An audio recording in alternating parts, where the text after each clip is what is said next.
Hey everybody, welcome to the Gunther Show. Thank you guys so much for your support. Two things, like and share this video. I would greatly appreciate it. We're almost at 100 shows, so from the bottom of my heart, thank y'all for all y'all support. Could not have made it this far without you. On today's show, I am very honored to be sitting beside the one, the only Mr. Mike Forney. What's going on with you, brother? My man, it's been a while. It has, man. It's been a while. It's crazy because I think the last time we actually seen each other in person, I want to say it might have been for my anniversary for Rookery. Yeah, wow. Okay. Man, that's been because I think I was celebrating 2 years, and It's been a while. yeah, it's been a while. Of course, like we've seen each other in passing, but haven't had a chance to really just sit down and chop it up, man. So it's good to see you, bro. Always good, yeah. And just like always, you always busy, got stuff going on, got another play coming out too. Yeah. This man, hardest working man I know. So, bro, like take me back through just the beginning stages, man. Like what made you decide to even begin in theater? You know what? I was just telling. I had an interview kind of prior, and I had a book club. I still have the book club, and to actually describe like the concept of certain things in the book, Yeah. and the chapters and the themes, I had to create skits. Like literally, I had to create skits in order to like explain like the concept or what the author was actually saying.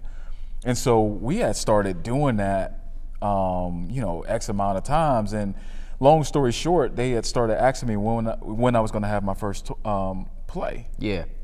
And I had that was like not even in my sight. I'm like, oh, okay, well.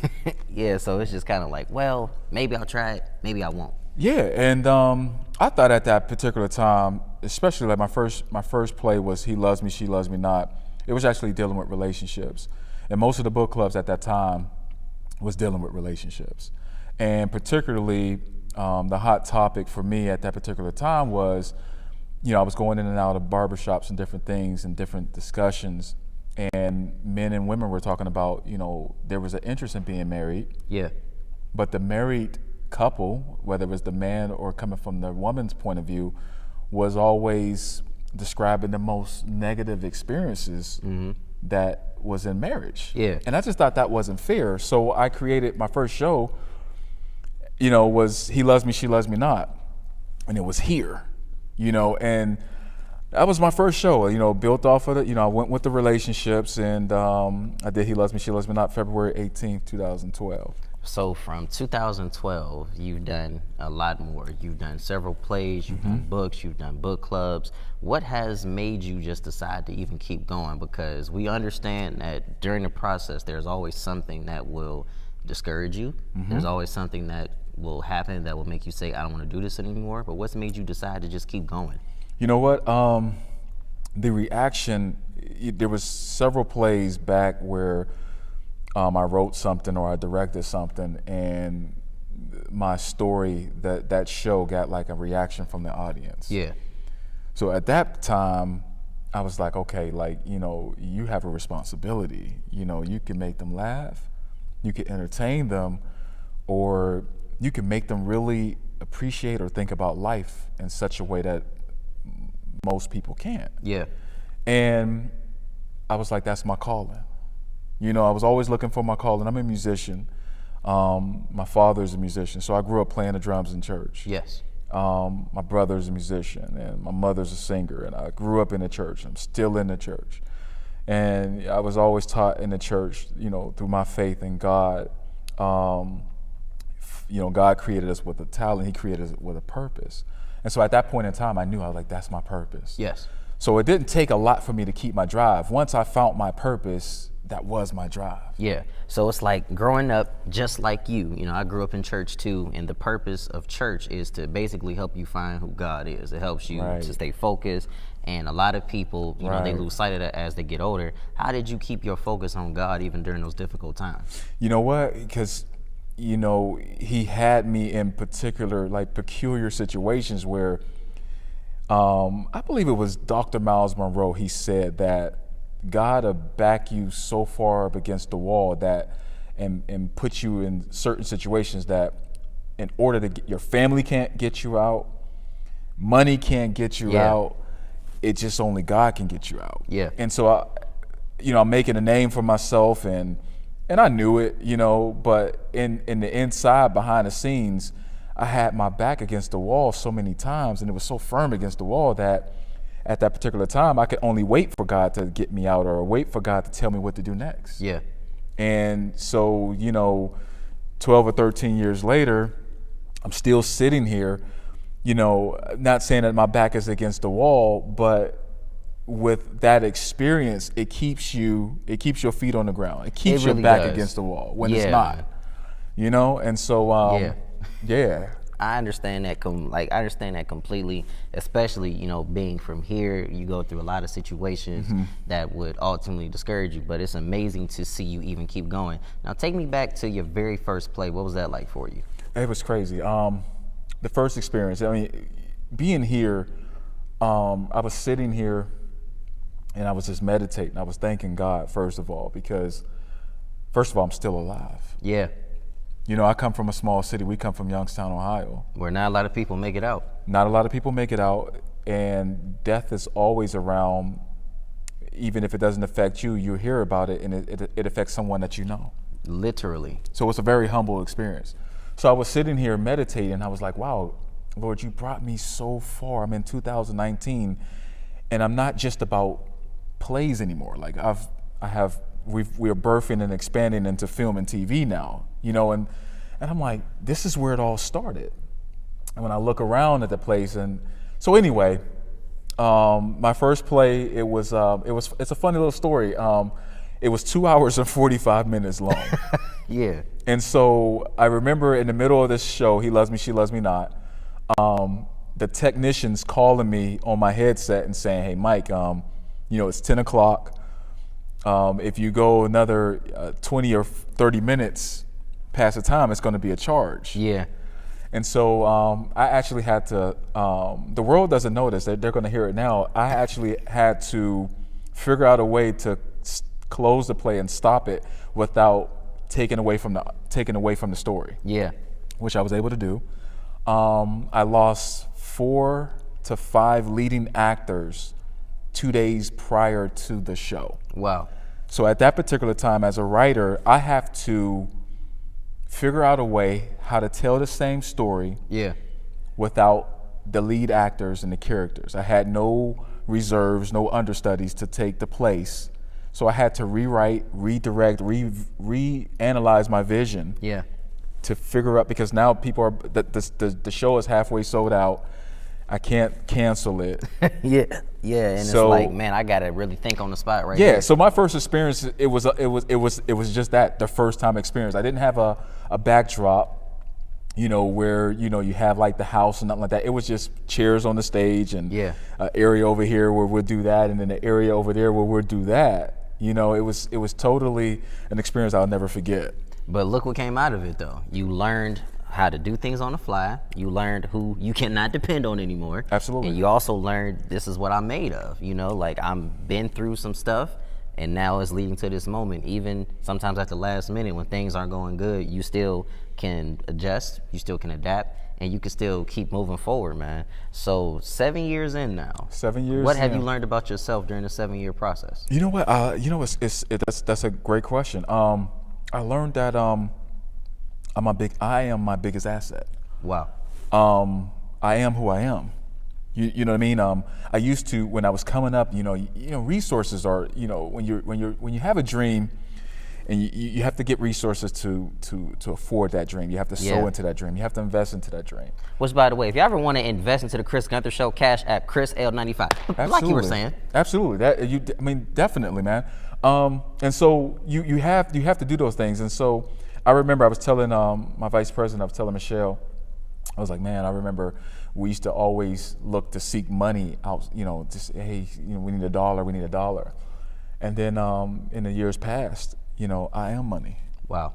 I am, I am an asset. I am valuable. There's, greater is He that's within than he that's in the world. Yeah. So everything that I need, God said that I give you the ability to create wealth.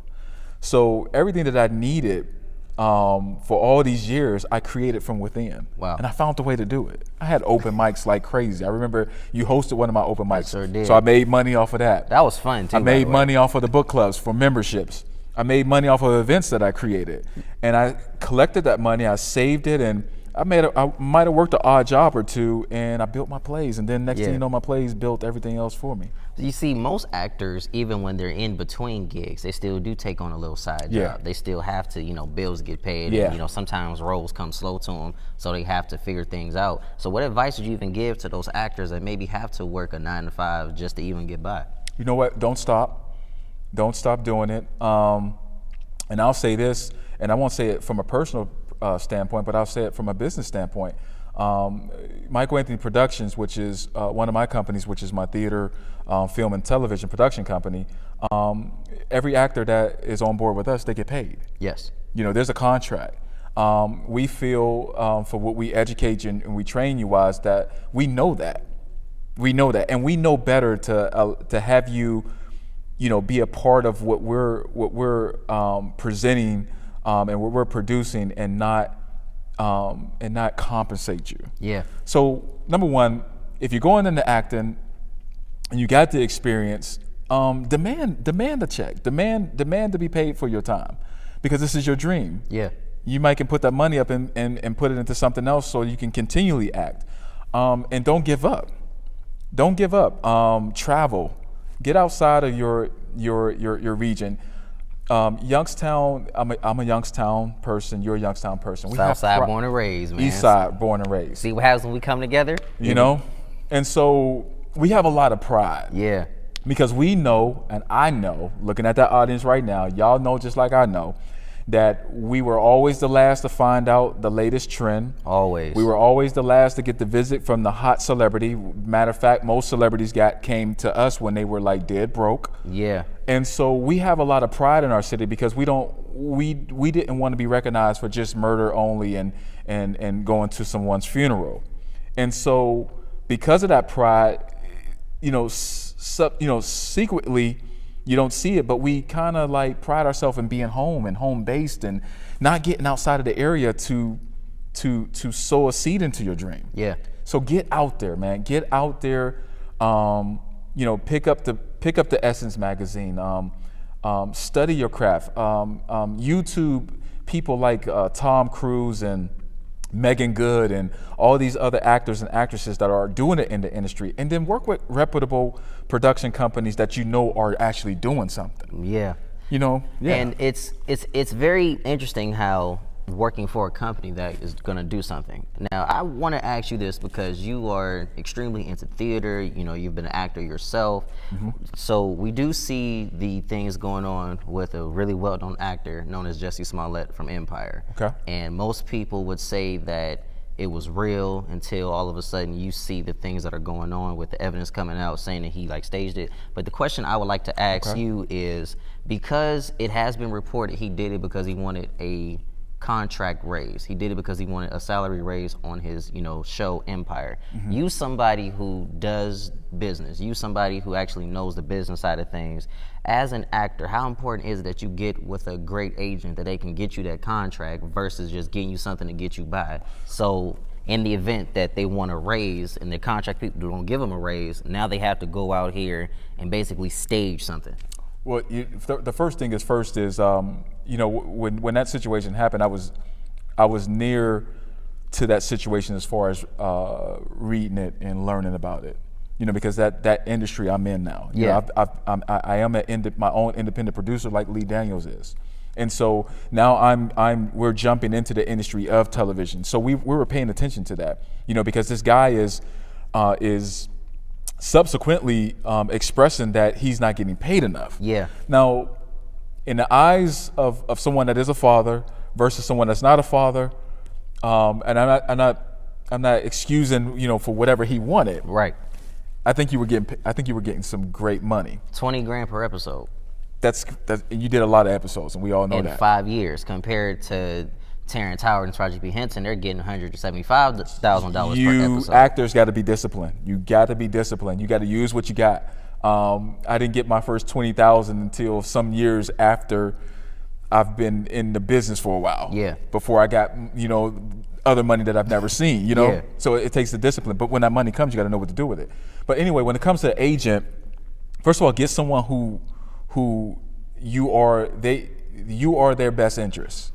Don't get try not to go for those agents that's just doing it because they're going to get a piece of your percentages. Yeah. So that's the first thing. And number two, just keep that communication going.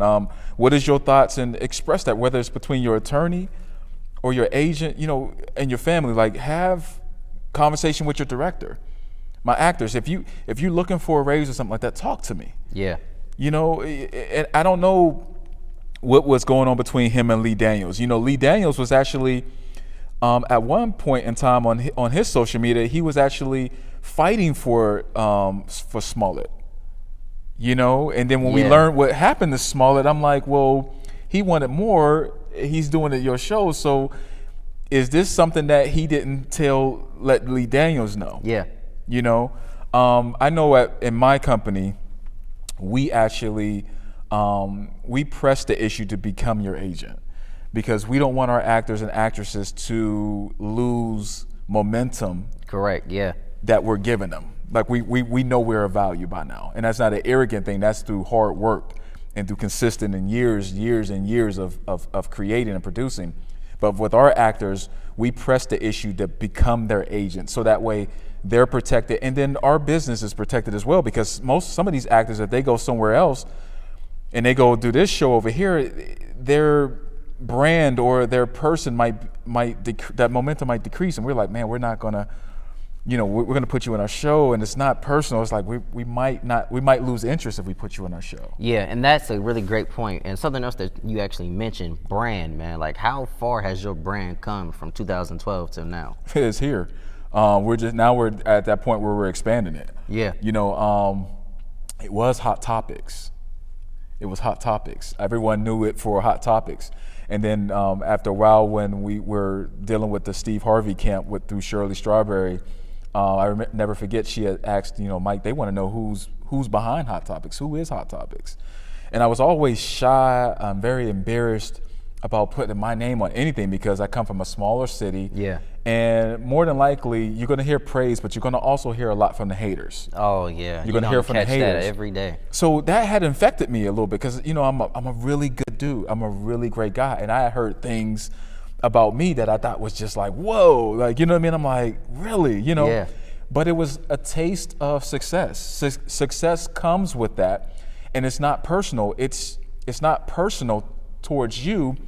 It's personal towards the hater, because the hater is looking at you and they're just envying you, and they don't know how to express that. Yeah. I remember I caught hate for an interview I did with Dietrich Haddon. And Dietrich Haddon. Yeah, and me and Dietrich are good. That's like a big. Nice. Dietrich is like a big brother to me. Nice. So he and I chopped it up, and somebody left a really nasty comment, and all I could think was, "You still watched it." That's all I gotta say about it. So. Listen, all publicity is good I'm publicity just saying, at the end of the day. You know what I mean? You sat down 30 minutes wise and watched it, and Chris, let me tell you left something. a nasty comment, but hey, bro, you still watch. That's all I gotta say about it. Exactly. And listen, if you pay attention to like the greats, you got Tyler Perry, he's a great. You have Jordan Peele, he's a great. Yeah. You have Eddie Murphy, and you have all these greats. Stephen A. Smith, he's a great. But if you see the comments under them, even LeBron James, you see the comments under them, people praise them. And they hate them. And then people hate them. You have to be thick-skinned. Yeah. You have to be confident in who you are, because you're dealing with a industry of people who can make your dream feel like a nightmare. They can. If you let them. They actually can do that. And you had mentioned if you let them, but to see you keep pushing, to see you keep staying focused, man, it's a great thing. Now, Thank you. A few years ago, they actually put you in conversation with Tyler Perry because of your plays. Yeah. A well-known newspaper has said, is Mike Forney the next Tyler Perry? Yeah. Like, had you had any type of conversation or contact with Tyler before then, or not really? So we have. We had back then, we did, and I would go out on the limb to say that making contact with him is even easier than it was from back in the day. Yeah. And that's because the work that I've put in and understanding my brand and understanding the vision and the business and the different things that we're producing and that we're doing. Before, when that came up, I was flattered. I understood exactly what they were talking about, and we were, the success of his success story, and we got that. But before, it's crazy. Crazy story is, back then I was like, I hope to work with him. Yeah. Work for him per se. Now we're at the point now where it's like we can be partners. Yeah. You know what I mean? Because I see some things that he can utilize that I'm gifted in, and I see some things that I can utilize where he's gifted at. Yeah. Where those things take place, the story is yet to be told. But I do remember that, and it grabbed me a lot of attention. It was made public. It was through a very reputable paper. Yes. And we'll see what happens. Absolutely. And speaking about seeing what happens, man, which play do you have coming out next? Okay, so this play that I'm doing, I've been doing for a couple of years. I've been doing since 2015. And I just won't let the story go because it's an actual television series, and that's yet to be seen. But Why Me? It's called Why Me, and it's about a woman who has a life after death experience. She wakes up in a life after death experience, and someone lets her know about it. Wow. And they have to take her back in time to everything that led up to her death, which was a tragic murder. Yes. She was tragically murdered, and but she was some things that happened and some decisions were made that actually made that happen. Yes. So Why Me? It's the first episode. We're already ready with the sequel.